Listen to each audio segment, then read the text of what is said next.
Okay, as promised, this is going to be a method covering the one application of the parameterization of the unit circle with this slope, this t.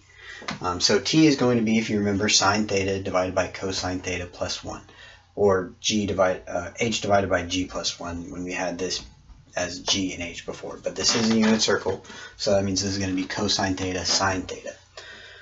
Okay, so anywhere we see a cosine theta, we know we can represent it as this this function of t, and same with sine theta. And so here we also know two more trigonometric identities. We just went ahead and wrote them. We know that the secant is the reciprocal, or the multiplicative inverse of the cosine of theta.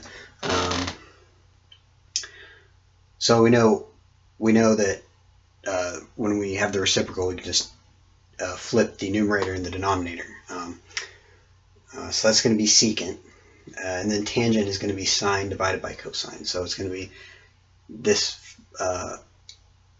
this function divided by that function will give us 2t divided by 1 minus t squared. Okay, so let's just get right into the solution. I'm just going to break this down into, I'm gonna substitute our functions here and everywhere we have a sine or a cosine over here. So it's going to be 1 plus 1 minus t squared divided by 1 plus t squared plus 2t all over 1 divided by 1 plus t squared. And then that's here we have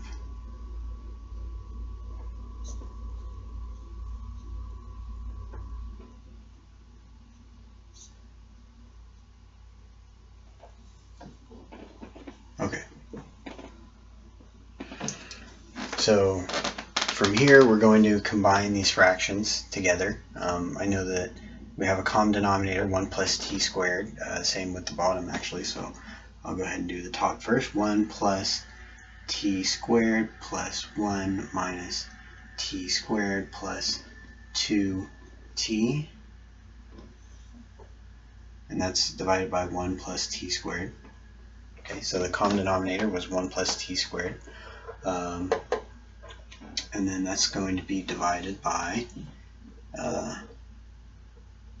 we'll do the same thing, 1 plus t squared plus 1 minus t squared minus 2t divided by 1 plus t squared.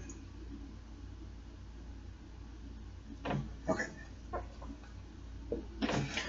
So for here, working with these types of fractions, you'll typically see we'll multiply the numerator by the reciprocal of the denominator, or you can see it as, since we have the same thing in the denominator of the fraction in the numerator and the denominator of the fraction in the denominator, I could factor that out, and that's just like saying 1 over 1 plus t in the numerator and 1 over 1 plus t in the denominator, so it divides itself out. Or when we multiply by the reciprocal, we could see it as dividing itself out that way. Okay, so we have t squared minus t squared, and then t squared minus t squared. So our t squared terms are going to they're going to subtract each other out, and we have, excuse me, we're left with 2 plus 2t in the numerator divided by 2 minus 2t in the denominator. Okay, so I know I kind of skipped a lot of steps there, but I just described it. You can definitely verify that yourself using the rules of algebra. But from here, I also know that I can just divide out a 2 for each term.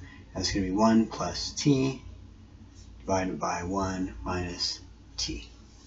Okay, so from here it might not be easy to see how this is going to get back to secant and tangent, and I could just keep going down this way and show you how it happens, but that wouldn't be, you wouldn't see like how to do it yourselves. So sometimes in mathematics you can actually start at the end and start working backwards and meet in the middle, and then you could say that, okay, I could just come around that way and back up that way, and I show that it equals. So that's what I'm going to do here. I'm going to say Well, this is the reciprocal of the cosine, so 1 plus t squared divided by 1 minus t squared. And then we have our tangent over here, 2t divided by 1 minus t squared. Okay.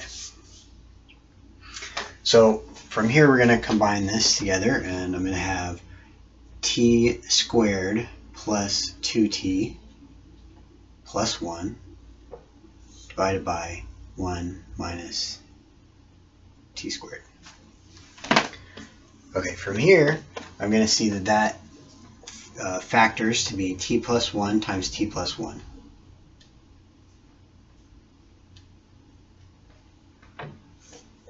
Divided by, this is the difference of perfect squares, so that factors 1 plus t divided by 1 minus t. Okay, and we'll see t plus 1 and 1 plus t is the same thing, so it divides itself out. And we're left with 1 plus t divided by 1 minus t, which is exactly what we're looking for. Okay, so when I said I could have just continued this way, well, I could have just multiplied this by t plus 1 times t plus 1 divided by t plus 1, and then multiplied it together to get that, and then separate it out to get that, and then I would have my secant and tangent. So you can see we can just look at it going that way to show that it's equal. Okay, so that's proving this identity using the parameterization that we showed in the last video.